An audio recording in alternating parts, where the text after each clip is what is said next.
Pour écrire un programme en langage C qui admet des arguments sur la ligne de commande, tout se passe sur la fonction main.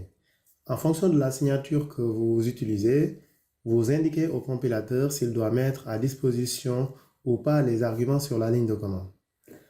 Pour cela, nous allons voir les formes que la fonction main peut prendre. Tout d'abord,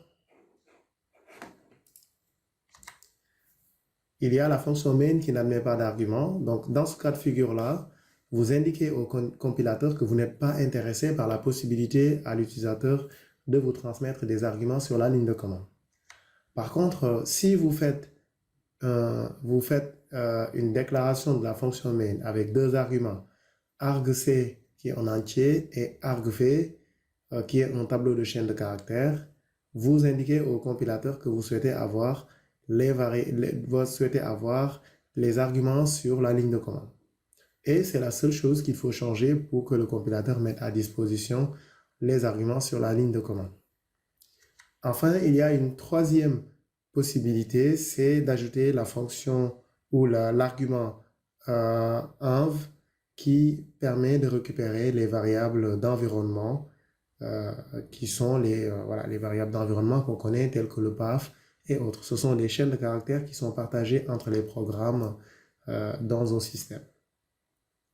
Mais dans tous les cas, ce qu'il faut retenir, c'est si vous avez besoin d'écrire un programme qui admet des arguments sur la ligne de commande, il suffit de déclarer avec la deuxième forme ou la troisième. Mais la deuxième forme est la forme minimale pour pouvoir admettre des arguments sur la ligne de commande.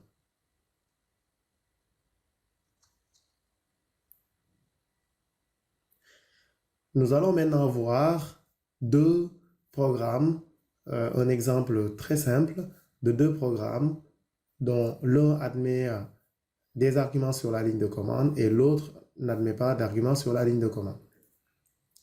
D'abord, le premier programme qui admet des arguments sur la ligne de commande, ici c'est parce que la fonction main est déclarée avec les variables argc et argv. Donc, si ces variables ou la fonction main est déclarée ainsi, automatiquement, au moment de l'exécution de la fonction main, argc contient le nombre d'arguments sur la ligne de commande et argv contient le tableau de chaîne de caractères des arguments sur la ligne de commande, comme nous allons le voir plus tard.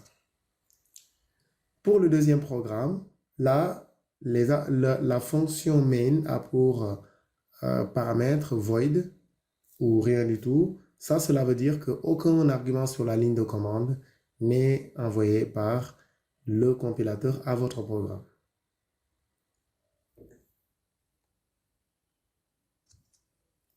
Maintenant, nous allons voir plus en détail les arguments sur la ligne de commande ou les arguments de la fonction main, ce qu'ils contiennent et ce qu'ils veulent dire. D'abord, il y a le premier paramètre qui est argc. Alors, argc, c'est juste une convention, mais rien n'empêche de lui donner un autre nom. Ce qui est le plus important, c'est que son type soit en entier.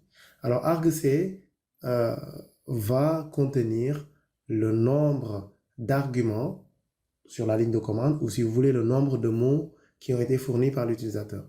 Et argv, c'est un tableau de chaîne de caractères. Donc, c'est la liste des arguments. Si vous voulez, les arguments, c'est des mots, puisqu'ils sont séparés par des espaces. Mais argv a la particularité que argv de 0 contient le nom du programme qui est lancé. Nous donnerons tout de suite un exemple de argv et de argc.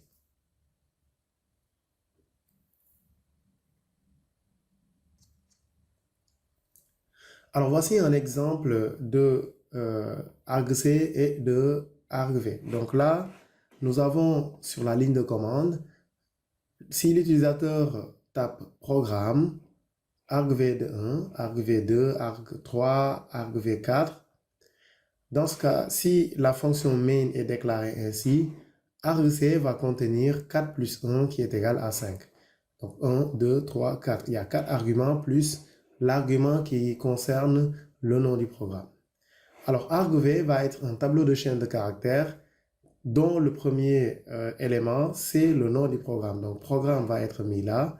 Ensuite, argv1 va être là, argv va être là, argv3 3 est là et arg V4 doit être là.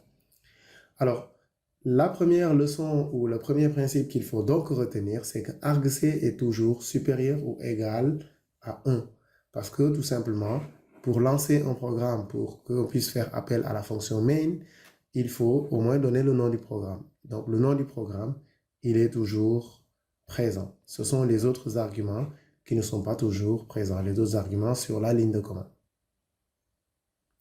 Maintenant, nous allons faire des exercices qui vont nous permettre de montrer le fonctionnement des arguments sur la ligne de commande en langage C.